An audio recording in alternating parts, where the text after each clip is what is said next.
Hey guys, welcome back to Stop the Shunning. My name is Bethany, in case you are tuning in for the first time. Today I am talking with Voy and Dori. Voy and Dori were devout Jehovah's Witnesses for many years. They have 2 kids, but now the whole family is out. So they are going to tell us their waking up story today, how they woke up from the Jehovah's Witnesses and eventually left. So welcome to the channel, Voy and Dori. Thanks for having us Thank on, Beth. you. We're Great to excited have you guys on. to share our story with the audience. Thanks for having us. Thank you guys so much for coming on and for reaching out. I'm really happy you guys are free. And yeah, let's get right into it. Tell us your story, how you guys became Jehovah's Witnesses. My earliest childhood memory was actually my parents always arguing, and my dad was an alcoholic, and there was just problems with that. And I do remember witnesses coming, and I do remember my dad like shutting the door super hard. Literally the whole house would shake. But one time he came from work and he wasn't um sober yet, from because he was a musician. He also played in a band, in Dixie band in Poland. And yeah, he wasn't uh sober yet, and the witnesses came and he let them in, and he had many questions, and they answered it using the Bible. And yeah, so then a week later they were back, and my dad started to study with the witnesses. And my mom, I think in the beginning she wasn't really like, she was a devout Catholic and she wasn't really like going for that. But she saw changes in my dad. Like, he stopped smoking, he stopped drinking, I guess to his best ability. Um, yeah, and we started going to the Kingdom Hall, and then they end up coming here to America. And so that was like how they started. They started in Poland, and then they came to America and they continued here. But they were coming just to like get a little bit of money and then come back to Poland. So they just came here to work. But in the meantime, my brother was born. My mom was 5 months pregnant when my brother was born. So they couldn't leave America because he had so many health issues. He was just 5 months when he was born. So they ended up staying here.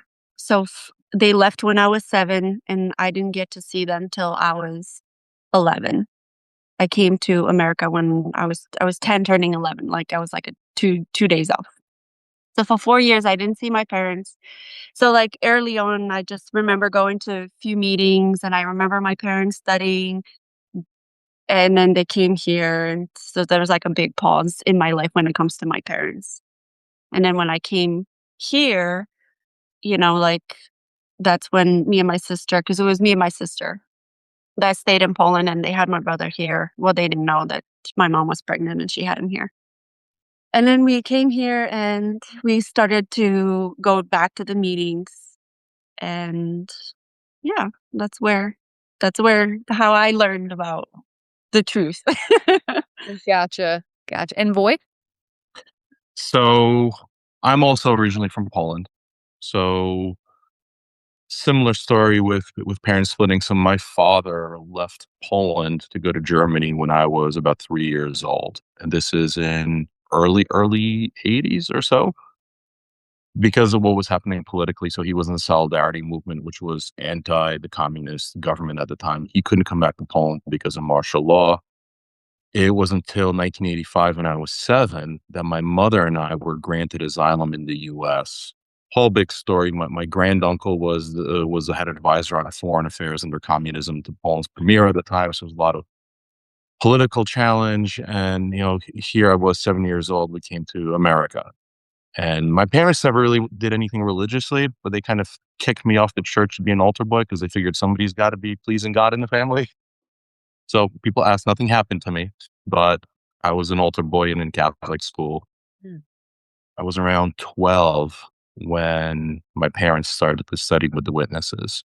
So it was one of my father's friends from Germany who was a former radio announcer for Radio Free Europe, broadcasting into communist Berlin. And he became a witness, and so he witnessed to my father, and we lived in New York at the time, so they took my parents for visits to Bethel, and my parents they thought it was the truth, and we all started studying as a family. And I remember going, I was 12ish, going to the church to sign out, and took a stand against Catholicism, and the priest couldn't answer anything from the Bible, and I went up growing up the rest of my childhood being a witness. So that was the early years for, I guess, for both of us starting out. It was an immigrant and then becoming a witness story. Yeah, but now as kids growing up, I mean, and for both of us, Yeah. you're a kid and you're constantly now not feeling good enough because your parents make you not feel good enough. Now Right. there's a layer of religion and doctrine that tells you you're not good enough. Oh, and if you I didn't mean, do that, then you're gonna even die. even the Bible you're reading was mistranslated, and everything, it's undeserved kindness. Every other Right. translation is by Oh, grace, I but know. it's undeserved. It's Undeserved. like those little undertones. You're deserving of death, and it's purely by God's generosity, which you don't deserve. So you're living up to something, but at the same time, that's the only hope you're given. Like, well, this is going to save us all. This is supposed to be good, and if I do good enough, I'm going to be happy. My family's going to be okay.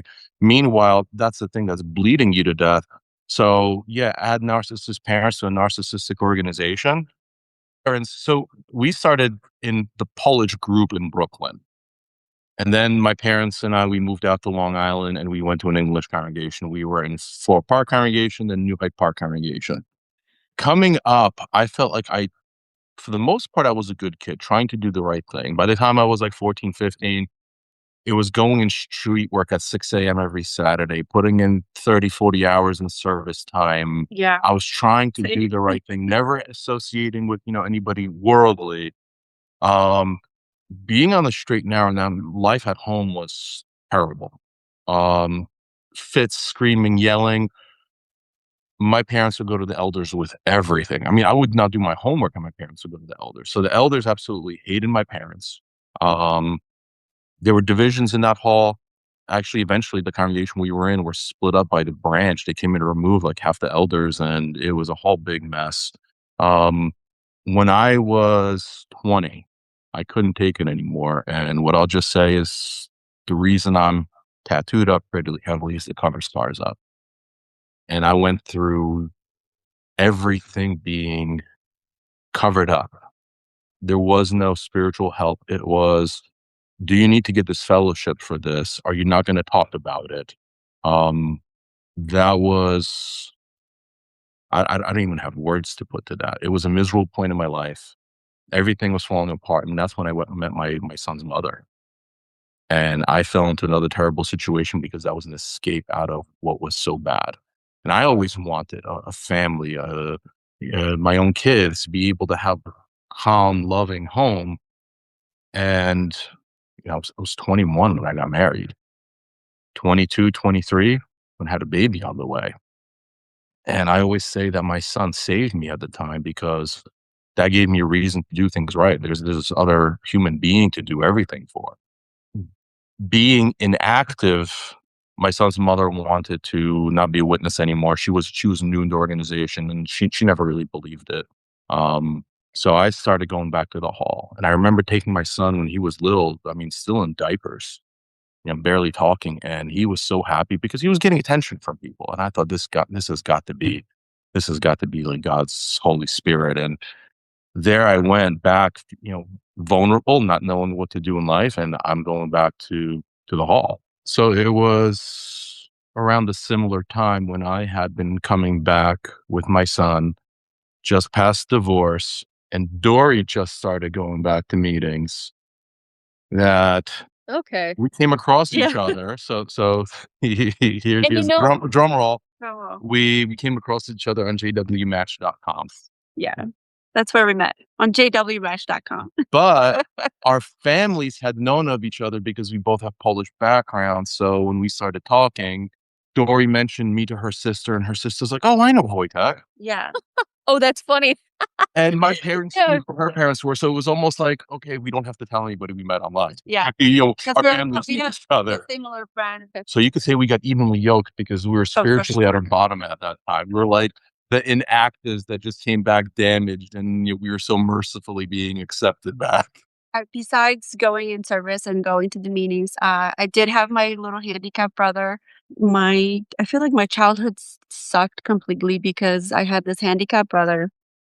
My parents were working and I was taking care of him. And yeah, my sister took care of him and then she left. So then everything fell on me. Soon after that, I have vitiligo. I started to have like little patches. They didn't know what it was, but that's when I started to develop my vitiligo, and they're like, "What the heck is that?" But it was right after like that.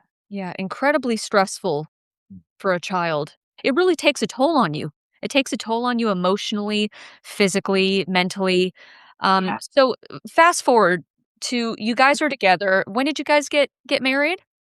2009. You were what, your mid-20s? I was in my early 30s, Yeah, something. and one of those things, again, you're not equipped in life, and she came into my life with me having a kid, and I've always been used to having a kid.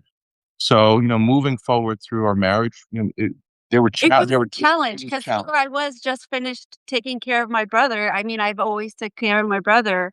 Right. When it comes to like feeding, bathing, taking him places, like doing things I was, Yeah. it was my parents' job, but I was doing it. Right. And then I had this little boy in my life, and I was like, I Yeah, didn't your step parent. Yeah, yeah. know what to do. Now, for what it's worth, we never lived the JW life where, you're the woman, you stay at home, take care of the kids. It wasn't like that. I was used to taking care of my son, now our son, but it's just, it was a challenge and a struggle. So what we were trying to do, well, we need to serve Jehovah, and we try to do more and more, um, in the congregation. And same with our son now. He was little and he needed a mom. Dory came in more as an older sister role model for him. That's what she knew. We're always looking to God. You want to do the right thing.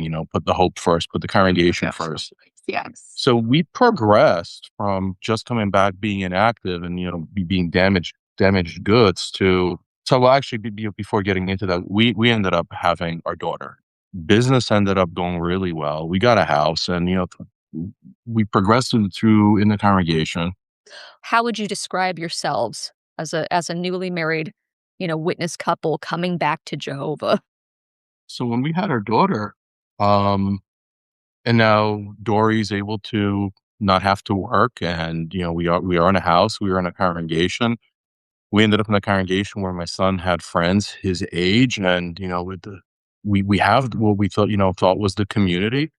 Socially, we couldn't complain at the time. I remember Dory surprising me when she put her pioneer application in for full time pioneering. Well, actually, no, I did for auxiliary with our daughter.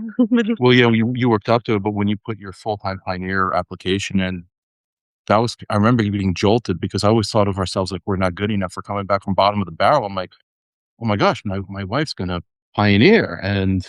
But yeah, we were getting busy. So service was something that was very open. I had a hard time with it.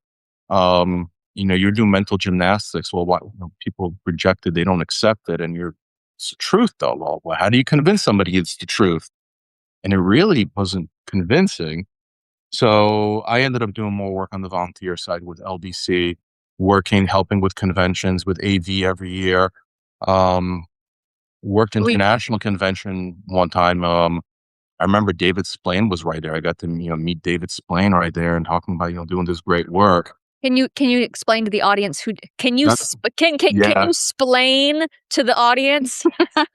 See, David Splain is a governing body member who was the speaker, the featured speaker at the international convention. That was in 2015, 2016. And he's And like the top governing body is like top leaders of the Jehovah's Witnesses. like Yeah. and I was working audio video in the back room right by where the chairman's office is. So, David Splain, the governing body member, was in and out all the time. And it was interesting getting to watch how the organization worked underneath and how the control works, how a lot of the narrative gets run. When you're in AV and you're watching somebody who's directing the camera work when audio gets paused and how to work the audience, you start to see the artificial cracks in it. But at the same time, wow, I'm getting to be used, at these, levels of privilege, and that's how I viewed it back then. And at the same time, the pressures of life, I think we were starting to pit against each other, where we were stretching thin. Where I wasn't going door to door, we used to think, what's being a Christian mean? And one thing that we did do was Try to help others. help others. And where we ended up in a position, there were multiple mortgages and rents we covered anonymously for people. Not saying this in any kind of bragging way, but just, just where our mindset Someone was. needed help. We were there for them. I mean, there was a brother in the congregation who had mobility issues, and you know what? We went and we paid for a mobile stair lift for him. Went to the congregation, said, "Please keep it anonymous. Get some brothers to go put it in." And it's wherever anybody needed help. Trying to do something Christ-like. You were dedicated. You were dedicated. You were strong witnesses. You feel like you were having to make up. Is this accurate to say?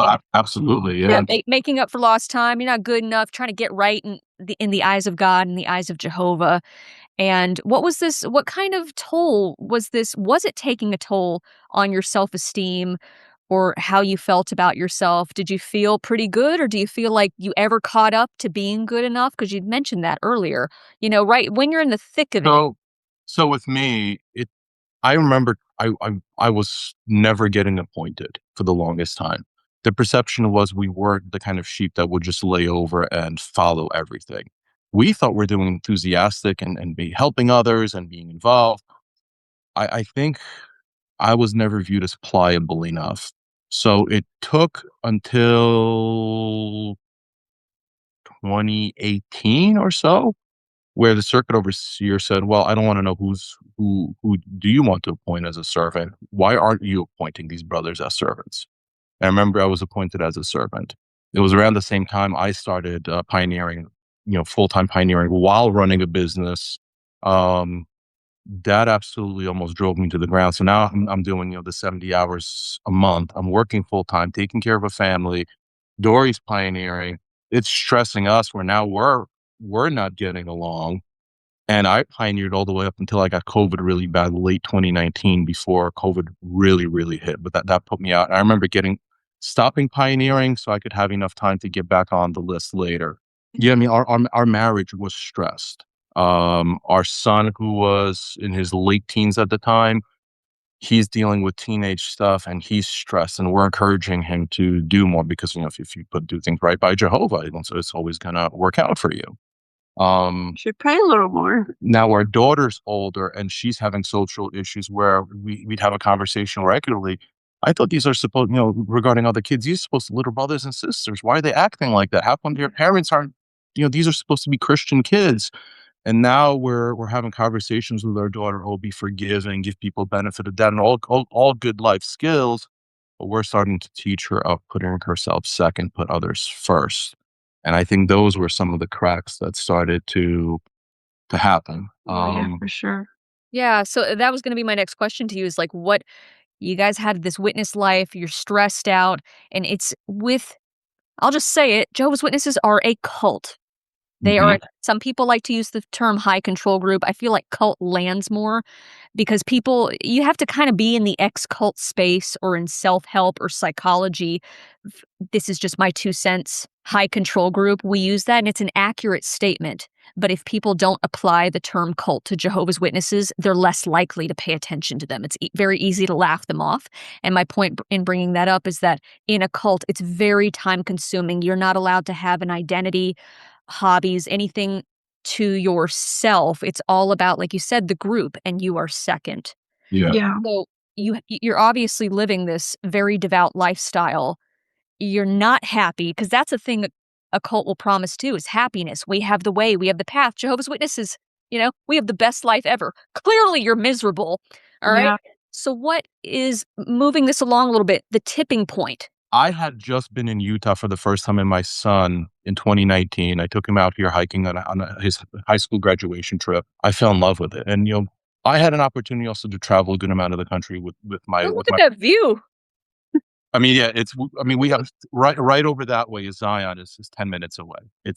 And I say, so we ended up in the middle of COVID. I brought Dory out here to Southern Utah. We were like, we needed a change. Something was going to pop. And we came out and just felt separated from all the insanity of the congregation, COVID, the pressure. And we're standing on this lot overlooking a national park. And it's just beautiful. I mean, it's like Dory was crying. It's touching out I here. cried everywhere. And I remember that was June of 2020. And we like, you know what, let's buy this lot and we'll figure out if we move or not. Yeah. You know, we prayed about it. And by the time we moved, we flew back to Jersey. We decided we're going to sell everything. We're going to sell our house. We're going to move to Utah. We're going to build a home. Yeah. We were at the boiling point where it was going to pop. And I always say Utah saved us. So we came to Utah. Yeah. Now we're starting in a new congregation, doing Zoom. So that was weird because you never really got to know people. And Can yeah, you, Voy, I'm sorry to interrupt you, but can you give some context of what you mean by doing Zoom? What was happening? well, you're right. So during COVID, nobody was going to the Kingdom Hall in person. All the meetings were happening by video conference, by Zoom. Because Jehovah's Witnesses go to the Kingdom Hall. That's their place of worship. So they couldn't go because of COVID. Okay. So we moved to Utah. We're in a new place. We don't know anybody, but there's assumption you're going to have automatic family with the congregation. Yeah. And I will say, when we moved, a good number of the friends came, and for what it's worth, yeah, a lot of friends came and helped us move, unpack into our temporary house. And then when we moved to our home, when we finished building it, they helped us too. But we were attending meetings by video conference. So it's socially, there was a big disconnect. Now, at that time in Utah, COVID was non-existent. If you look at CNN's map of COVID, Utah was like a big white spot when the rest of the country was red. And here we are in Utah, and Utah's very Mormon, which means they're very family oriented. And without going into Mormonism and their doctrine, what we saw is a bunch of family oriented people. We had kids running around outside, and here our daughter's not going associating with them because they're worldly. And what broke my heart is, here's our daughter, not even 10 years old at the time, and she's sneaking out of our house Publications. with a brochure, and she's going to go preach to the kids because that's how she was going to get to spend time with kids. It was, and I think that was the first crack of seeing how harmful that was, because she could have been out there playing with kids. Life was normal where we were living. You can't just connect when you're a Jehovah's Witness child.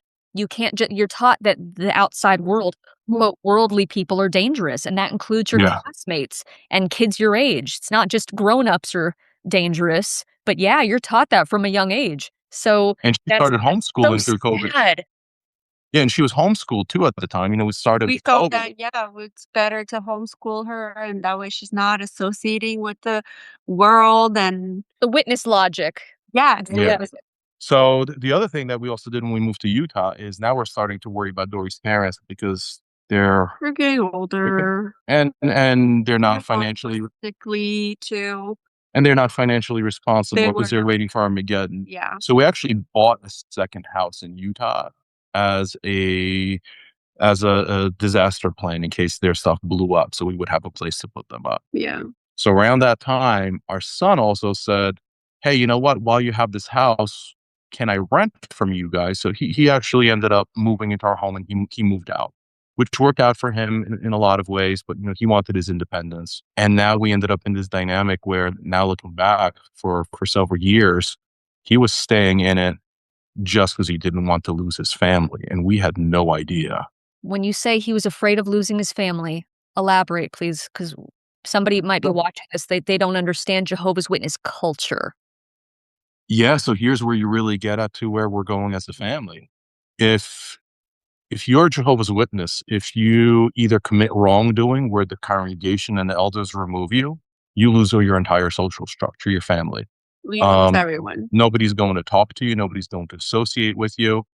Now, if you leave of your own choice because you say you don't believe it anymore, or if you question the doctrine, you question the leadership, you end up with a really special label. They call you an apostate. And as an apostate, you are viewed as evil as Satan himself, And at that point, you don't get greeted, you don't get looked at. Um, it is as hard as shunning gets. So our son, I don't think he was thinking things that far. He just knew, hey, you know what? If I stop going, I'm going to lose my family. I'm going to lose my friends. And that was a rough time for him. And we'd worry, what's going on with Yeah. him? And We could see him being absent. but then maybe you could talk about her daughter, what she's starting to go through. They were really not, like, friends, you know? They were not friends, and I started going to different surrounding congregations to find friends, and there are friends. Always trying to make an effort, always trying to, get the moms together, and it was so hard to find friends for her, and then the friends that she did have, they were really her friends, you know? It's like plopping a bunch of toddlers in a sandbox. That's how I often describe it. It's like, "Oh, we're Mhm. just instant friends." We're just, Yeah. like you think of like toddlers, like a 2 or 3-year-old, you plop them in a sandbox or at the playground, and we're just instant friends. That's how cults work. So I it breaks my heart for your daughter is what I'm trying to say, Dory, that, she was literally like hopping the fence with magazines to try to go Yeah. Yeah. talk to worldly kids when her own people, Yeah. Jehovah's people were supposed to be, her real friends, her spiritual family. But it just reality hits you and it's like these people aren't really you can't lie about these things or deny these things when it's actually happening and going, I'm actually not really happy with these people. I don't really have anything in common with these people. We're not compatible as friends. And then you could take that and apply that to compatibility to other Yeah. relationships. But yeah, it's a very lonely for children and adults can be a very lonely existence as a witness. It's not the automatic Well said, assumption. lonely. That she was definitely lonely. She was very lonely. And now here's where fathers I think a father's instinct started to kick in for me and a fatherly protectiveness. So one of the other things besides being challenged with her friends, when there were kids around, we had a number of run-ins with their little boys that got handsy with our daughter. Um, and it was shocking to me. And there were a number of instances and a number of different kids. And Yeah. that's a whole different topic. When kids get older, how much is pent up in the kids and how much is suppressed. I mean, that's, and our daughter's still little, so we're not getting into the topics, but there's a whole point of how much sexuality is talked about in the meetings and all that. But there's a lot that's suppressed there. And with boys, there's a lot that gets excused. Now I'm being counseled how I need to be understanding, and my daughter's going to have to be submissive to brothers one day. And I'm like, how the hell's my kid going to grow up and find a husband or a life in this? And I don't view my daughter as being some girl that's going to be submissive to some. And I'm realizing, like, And holy crap. she's being sexually harassed. She was being physically touched, and Yeah, so now I that's what started I'm teaching saying, my and then they're daughter. blaming her. That's very Jehovah's Witness culture. They're blaming her Absolutely. So now and as a giving father, you crap. How dare they? and I basically started saying, "Hey, honey, this is how you deal with things, and no, sometimes you don't have to go tell an adults first. This is what you do, and then you go tell them." And my approach was, "You're lucky my daughter didn't give your kid a bloody nose." Now here's where my mindset of my daughter changed. I'm like, she's gonna have to be assertive, and I want her to grow up to be a strong, confident, happy woman. And here's a cognitive dissonance hitting in, but she's supposed to be meek and humble and be a good wife to somebody, help them serve. I'm like, inside my heart is saying, hell no. So I remember getting through my teenage years, music helped me get by a lot. I mean, I punk rock and rock music, it relieved my teenage angst. It gave me some sanity event. So now our daughter's ending 11, getting into 12, and now she's getting into rock music with me. And we started going to rock concerts. Yeah. And now you're in a group of people, this crowd, this energy. And, so she's learning how to handle herself in what potentially are dangerous situation. I remember last year in May, I took her to Rockville in Florida, which is a giant 4-day rock metal festival, 100,000 people, and, she's 12, and, you're feeling alive, and my wife is Yeah. going through her anxieties and stuff, and now she's getting into the music, and, the music was really healing. The organization is supposed to be the center of your life. That's what you find happiness Mhm. in. happiness and fulfillment from. So if you're getting it from another source, they call your very character and salvation into question. Exactly. You know? Well, so with our daughter now, which is kind of, so we're teaching her to be adventurous, to, feel, live. And, that went further. So we're in Utah right now. So outdoors, you know what? You're going to learn how to drive a truck. I don't care. We're going on a dirt road and you're 12, 13 years old. You can drive a truck.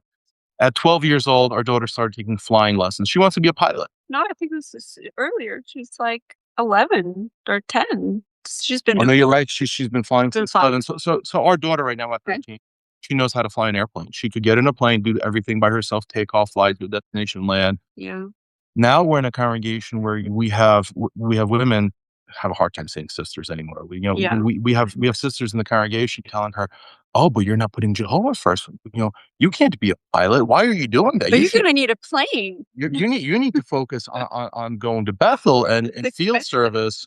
And meanwhile, we're telling our daughter, well, if you work hard, you'll be able to have a job that you won't have to work full time, and you could pioneer. We're still of that kind of mindset. Right. But at the same time, like, hey, you know what? You're going to learn how to fly a plane. Hey, here's a dirt bike. Let's, be adventurous. This is how you stand up for yourself with boys.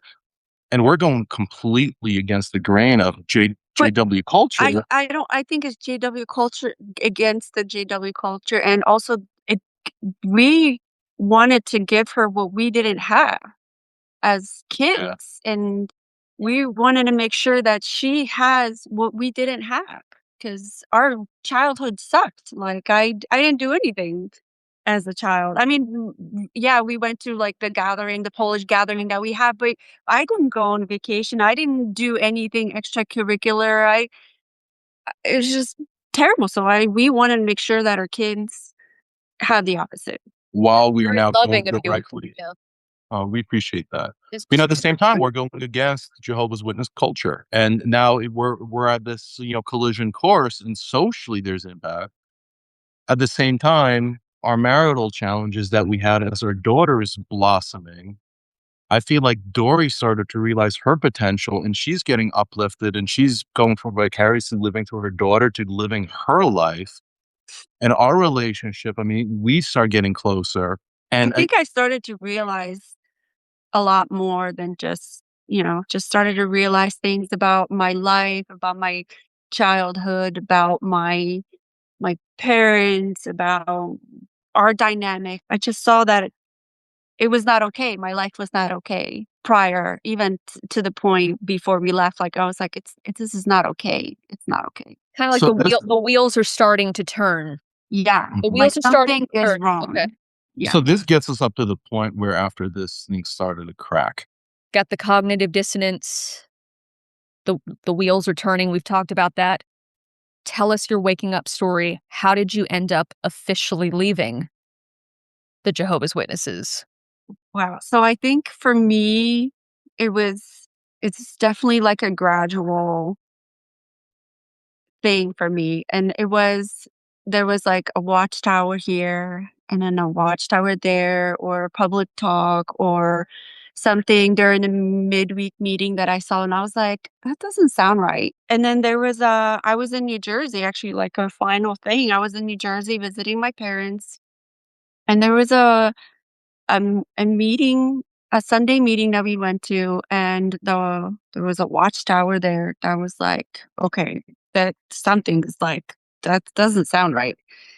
Um, Do you remember what it was? it was where they said that you just have to obey the governing body. Like you need to, even if it sounds strange, like you just got to go and obey them no matter what. So in this case where we woke up, Dory was away visiting her family for about 2 weeks. I'm in Utah, she's in New Jersey. The particular watchtower talked about how the first century Christians obeyed their first century governing body. And there were so many scriptures they could have used if you're going to use that as a baseline. And it was all about obedience to the governing body. And it was nothing to do with anything that's in the Bible. It was just about obey. And it alluded to and referenced that famous watchtower where, there shouldn't be even, splits, it's a split second decision. Don't think about it. A lot of the social constructs were bothering me. And while getting to volunteer, we call it serve, in a number of what would be considered, privileged assignments with getting to see other brothers that serve pretty prominently high up. You're talking about elders who always doing convention parts or in oversight positions over, just different functions, and just starting to see a lot of the corruption, a lot of the hypocrisy from the theocratic side, which, from the information you're being fed and taught, which is supposed to be scriptural. Yeah, you're getting more and more about you have to obey the governing body. Well, what about the Bible? What about Jesus? It's governing body this, governing body that. Don't question it. If you question it, you don't want to listen to apostates. Don't listen to the news. If you ever hear anything negative, it's not true. And now you're not allowed to question the truth. And I think, like, wait a minute, the truth is supposed to be defensible and incorruptible. So that was probably few years I started to see that. So socially, with my brothers and sisters, I'm seeing cracks. Our kids are dealing with social issues. The doctrine is just, I'm thinking back to things where, am I just not spiritual enough? Do I need to be more humble? And it's sounding dangerous. That infamous watchtower where they directed you to follow direction, even if it doesn't make sense from a human standpoint, that did not sit well with me. I'm thinking this is just this is inexcusable. It's like, Jesus performed miracles, and that's why they listened to him. Moses, when the Israelites followed Moses, there were miracles there, and it was not faith, it was fact at that point. I'm here, you're being told, here's a bunch of people you're supposed to follow, just they said so, and you can't question it. And this is just That tipped a lot this, of people off. it did. So Like now something wrong. Yeah, yeah, yeah. so now going back to when Dory's in New Jersey visiting her family, I'm home alone, going to the meeting. Dory's in New Jersey, and a local brother from the congregation is giving a talk, and it's about obeying the governing body. And he's driving these points home where you have to be obedient, you can't question that, when direction comes in a split second. And I'll never forget it. He wraps the talk up in saying, and, to our future kings, our modern day prophets, the governing body, and the whole congregation erupts in clapping. And it's like, oh my gosh, they're so touched by it. I am sitting there with cold sweats thinking, this is dangerous and this is not the truth. The watchtower after that goes into, well, follow the governing body because first century Christians did. And I'm looking at this, I'm saying that there's no scriptural backing to this. And I went home that day, and Dory and I talked on the phone that night. And He checked in with me right after the meeting, and I could just tell there was something off. And I've never heard him the way how upset he was, and I just knew there was something wrong. Yeah. now at this point, it hit me that this is not the truth. And my wheels are spinning, and you feel trapped. I have kids, I have a wife, I have friends. And Dory's saying, "What's wrong? What's wrong? What's wrong?" Yes. Couldn't say it. And I said, "Dory," I said, "there's something wrong here with this. This is not right." And I literally thought my wife is going to say, "How can you say this? This is the truth. And what's wrong with you?" And I thought, I'm losing my wife. And she says to me, she says, "Talk to me. Tell me what you think." I was already feeling something as well from I mean, he has so many other, like, stories when it comes to other people and the whole RBC, LBC, like, so he has that, but had my own things that I was going Yeah. when when We had no idea we're both starting to crack. yeah. Don't you find that interesting? That Jehovah's Witnesses, there's so many stories. That's what happened. I'll just say that's what happened with John and I. We didn't, it wasn't some big moment. It was just, we both had our own private doubts going on. And then you kind of have to be, I don't know if the word is covert.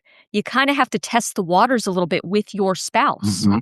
and be like, Mm. because like you said, Jehovah's Witnesses are so controlling and so insidious, and they don't care about the family bond or marital bond.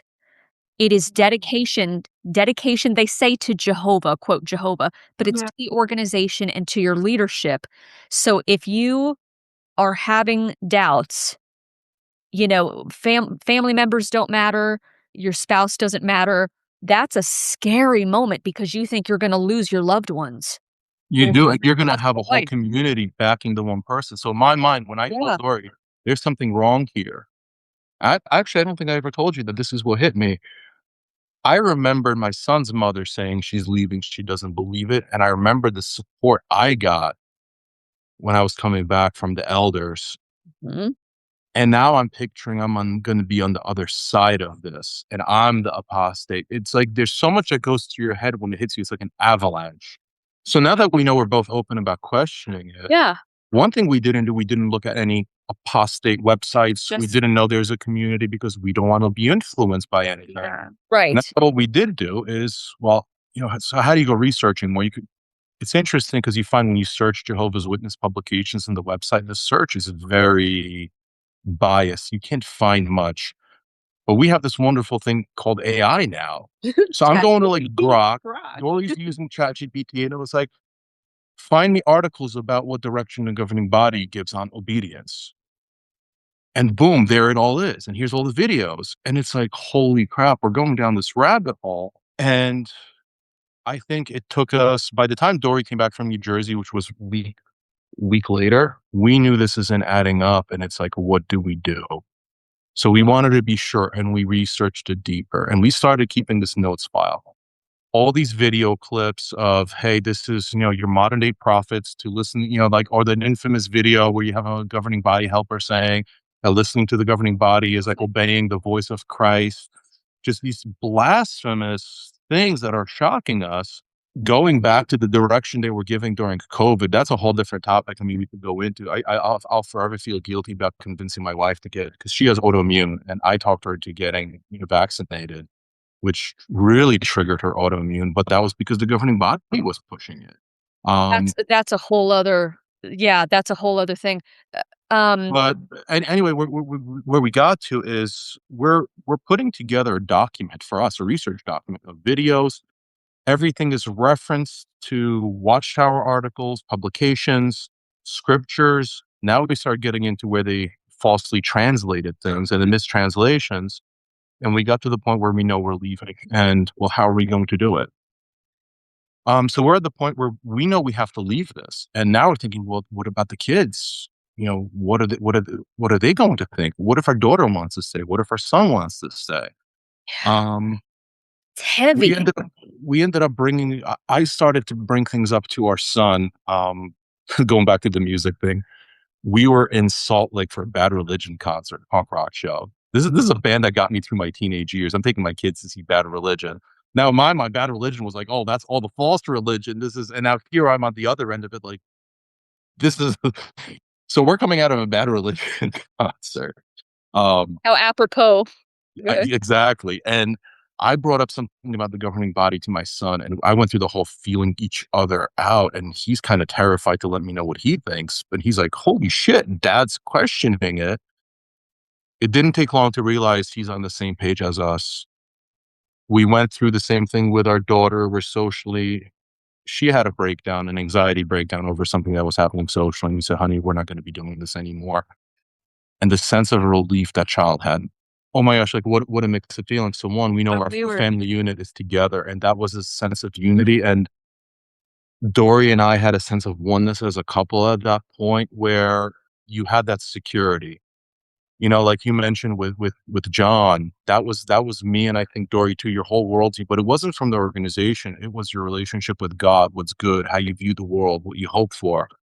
All of a sudden you find out your God is fake, and we did go that far. I remember, out here in Utah where we are, you have the darkest skies. You can see the Milky Way galaxy with your bare eyes. I remember this one particular night, like 3 a.m. I am standing outside, just looking up at this incredible sky. And I'm emotionally breaking down because it's like, what the hell? Who is God? It's everything you've been taught is a lie. Because doctrinally, at that point, we saw that. Scriptures after Now scripture. together, we're realizing we already know what's going to happen. We know we're going to lose everybody. We know family is devout. My father had died. What is it? 3 years ago now, or something like that. And with that relationship, I had to deal with the guilt of not missing him for a long time. I miss our cat that died a year ago more than I miss my father. it's just the kind of family life I had. Now, Dori was close with her family, but we know we're going to lose that. So now it was a question: are we going to just stop going? Are we going to fade? And I have this problem with being an all or nothing person.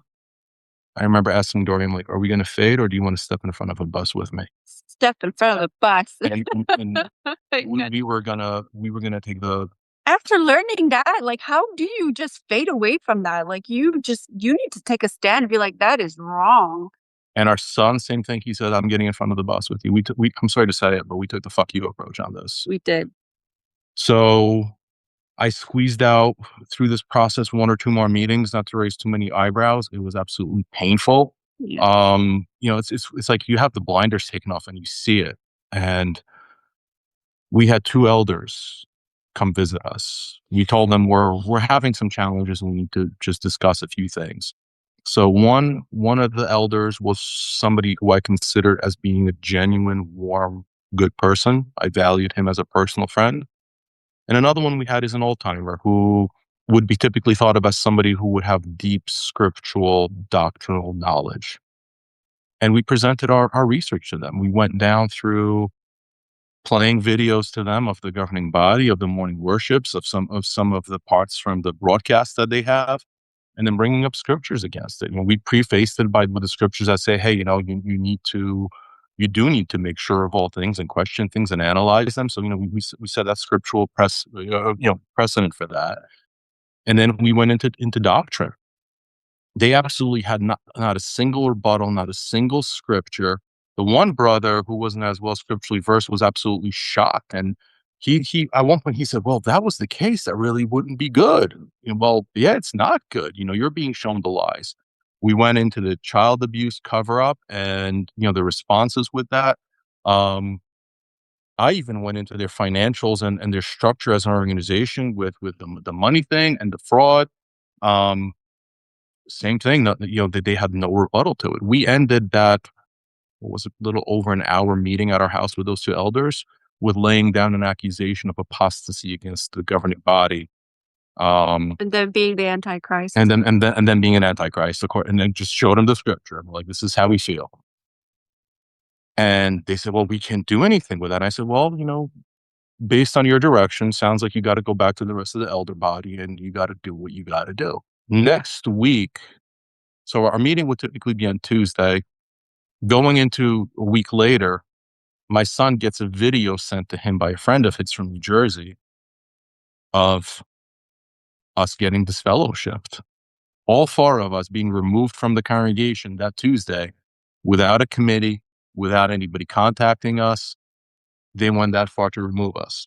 Now, the one thing we did after we spoke to the elders, we made sure to go on our social media and we posted some memes. We kind of had fun with at the time of, different quotes from governing body members, some scriptural points speaking against it, just so everybody knew why we're leaving. We took our stand and boom, we were out. But all 4 of you read off. You sent me some footage. You sent me that video. I'm going to play it here for the audience. Congregation. The first one, brother, I should say, Wojtek Ivanchek is no longer one of Jehovah's Witnesses. Dori Ivanchek is no longer one of Jehovah's Witnesses. Ivanchek is no longer an unbaptized publisher, and Ivanchek is no longer one of Jehovah's Witnesses.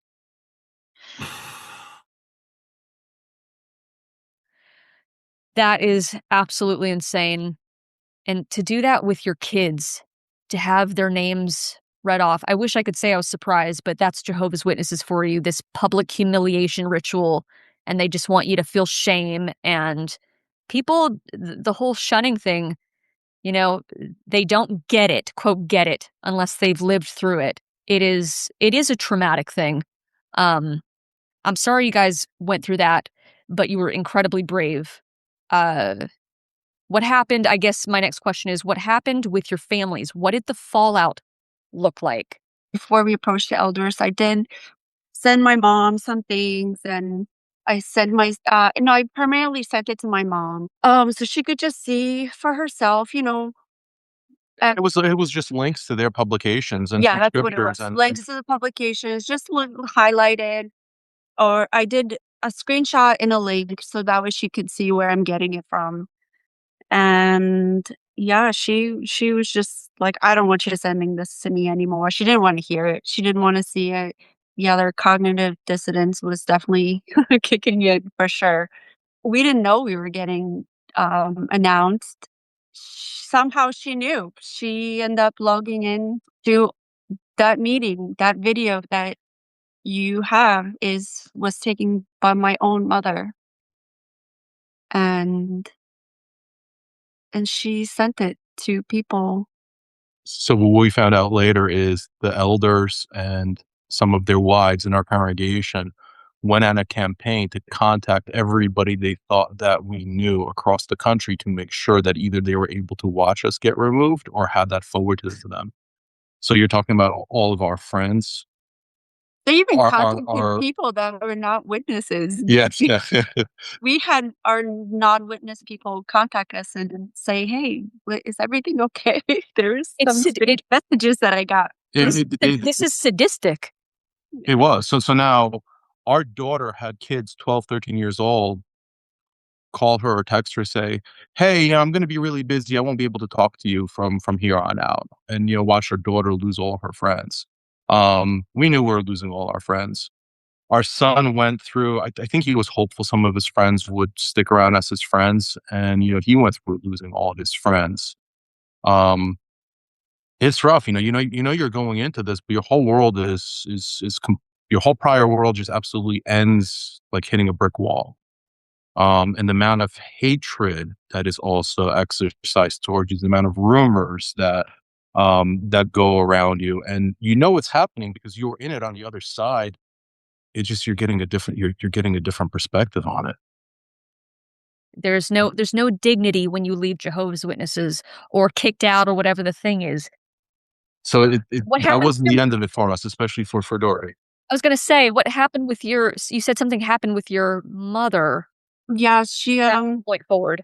I know how my sister and, my mom can talk, and I'm pretty sure my family was raging with everything, and, like, I was gonna use her name. Our daughter, she's innocent in that, and they just cut her off, and, she's not even baptized publish she was an unbaptized publisher, but she's not baptized, and they coulda still had a relationship, but they literally just, like, crossed her out, and they made it seem like I did that to them.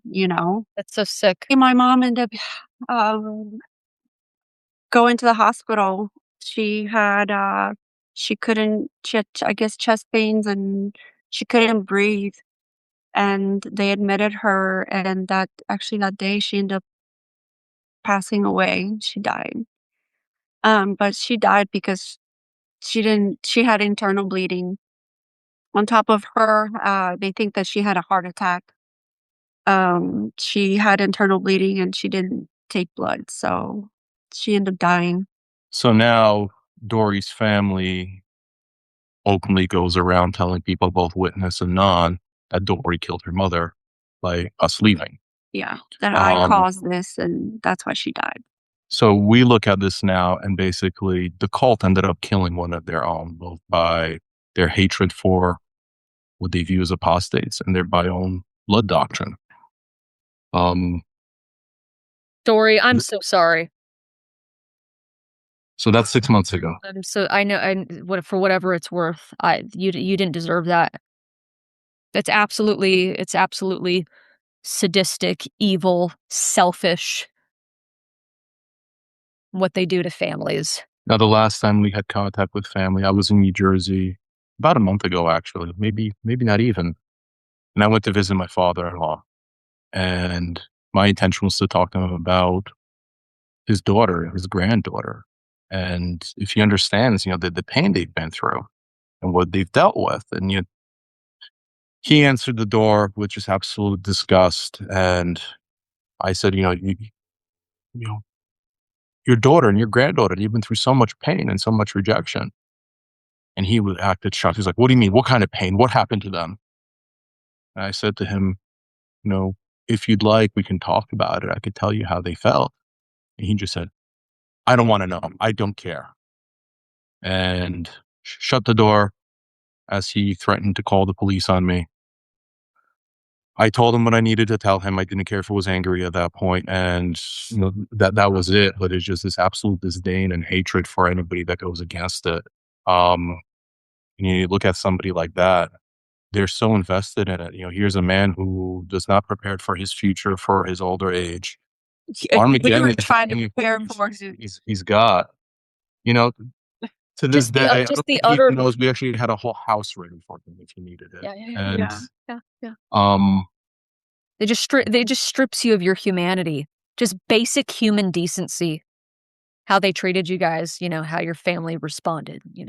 otherwise Honestly, though, now being out, I feel like it's a basic human decency from my whole life. I feel like my whole life was total shit. Like the way I was treated, the way I was used, and they'll never see that. They'll because I feel like their cognitive dissonance is just like, oh no, no, we're already in. You gotta put our last pennies into it because yep, what's that and lost cause fallacy? It's like sitting at that slot machine that's never paying out, yeah, and you're broke, but every penny you got, that's your only chance out. But the last 6 months plus since we've been removed, This is fresh. fresh. but I mean, we're finding ourselves happy where we're living our life, where you don't have this doom and gloom of questioning everything and not knowing why, not feeling like you're good enough. We're able to build each other up. And instead of encouraging my wife to go in field service, it's encouraging her to fulfill herself of her potential that she was trampled on with. And being able to raise our daughter where sky's the limit, put an effort forth in life, and now being able to teach her to be a good human being, not because you're told to and out of fear, but because Yes. you can be awesome. And life's not guaranteed, but you have opportunity. And now, I mean, we're not old, but we're in our 40s and realize how much time you've lost. And there's a Yeah. good part of what we would have liked to do where, hey, we get to focus on the kids and just pay it forward and love forward and say, hey, you guys are coming out of this. You got this crazy story of having grown up in a cult, and take that and use every day you got for its best. At home, Dory and I, we're exploring our spirituality now. We deconstructed past the point of just being witnesses, and yeah, you question a lot of things doctrinally, what they are, where they came from, and we're fascinated by history and just even looking at our belief on the Bible, existence, God, spirituality. We're free to do that, and we're at the point where I think we say that we consider ourselves Christian by principle. We're at the we like what the Gospels have to teach in terms of treating other people, being kind to them. At this point, we've pretty much dismissed everything else that's hateful and negative out of our life. We're finding out that we have wonderful neighbors, wonderful people in our community. We're building real friendships, and I don't miss anyone. Those were not my friends in the organization. I mean, there was a few people that I thought they were my friends, and they did reach out and at least try to have a conversation. And there's people that said that I was their best friend, and they didn't even respond with anything. They just, like They're gone in a they're heartbeat. gone. Yeah. And I feel so free that I don't have these fake relationships. I mean, there were some people in there that I do still care for them, and I do consider them my friends. But most of the people that are there, like, I'm I'm so glad I don't have them in my life. I don't have to put this fake personality on to be their friend, You have I authentic connections, yes, genuine connections, not forced manufactured connections from the exactly. organization. Even if, like you said, you have a few that you still care about, but Yeah. now you have the freedom to actually see who's your real friend. Yeah. we get to live our best real life ever. Now there you go. That's the title right there. The best real life ever. Seriously, seriously. I am so happy for you guys. Like, you and we've talked off camera about how it's not all roses and rainbows after you leave. There's a lot of stuff. You have to pick up the pieces after being a witness. Yeah. That's understandable, but I am truly inspired by you guys, uh, how you handled things, and you went out your way, and just really proud of you as parents and as a couple. And it's just life. You pick pick up the pieces and you move forward, you rebuild your life, and you guys are doing that. It's absolutely stunning where you're at. I'm just like, it looks like this is like a screensaver in the background. Um, Last final thought, if you don't mind, what advice or message would you have if there's any any Jehovah's Witnesses who are questioning, who might be watching this right now, or maybe somebody who's inactive and kind of like going back and forth? What would you say? You need to answer to yourself and respect yourself, and you don't owe it to anybody else but yourself. And that's not from a selfish standpoint. And to answer that, I'll give an example of a post on Reddit yesterday that I replied to.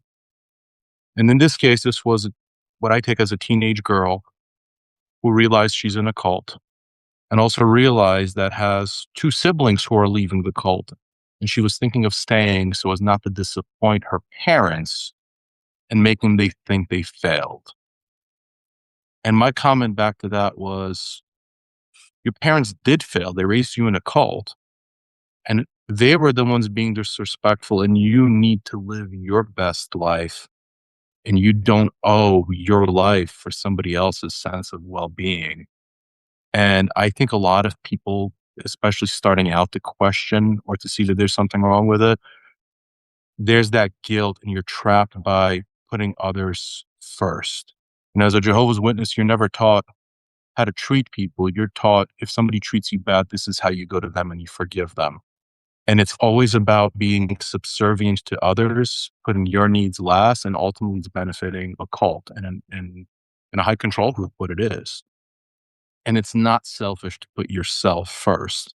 It's not at the cost of others. It's just you can't put yourself last at the expense of your own life. Um, it's got to be honest. The moment there's guilt and control involved, you got to admit to yourself that there's something wrong here, because spirituality has got to be based on goodness, love, kindness, not by control and manipulation. And Dory? I pretty much feeling the same. Um, yeah, I agree with what he says. Like that self-preservation. Yeah. There's a difference between being selfish and self-preservation. You can care for others, but you also have to know, like, hey, I need to take care of myself. I have needs also. And Bethany, as we talked before, when we first chatted, that's why we reached out to you, because there's so many channels out there, and there's so many people that are activists where they break down the doctrine, they break down the teaching, they go into scripture, but you really address the human aspect of this, the reality of the relationships, which is what it comes down to, your quality of life. What is your experience as a Jehovah's Witness? What is the experience of a Jehovah's Witness who leaves? And you could dive into the doctrine, the technicals, the Bible history, and get very mechanical about it. But we're humans. There's emotion involved, and it's human life. There's such a value to human life and the time that is spent, and for so many people, sadly, just wasted. It's hard to put words around it, but Oh, no, I understand that, and some people need that. Yeah. Some people need that mechanical breakdown or that doctrinal breakdown. That's how they help deconstruct or heal. But I appreciate you saying that, because it's true. My quality of life was very low. I was not happy as a witness, and I just wanted to give people like you and Dory, a platform to share your story and what it was really like. Well, Voy and Dori, thank you so much for coming on the channel today. If you guys enjoyed this interview, you feel like somebody could benefit from Voy and Dori's story, please like, subscribe, share.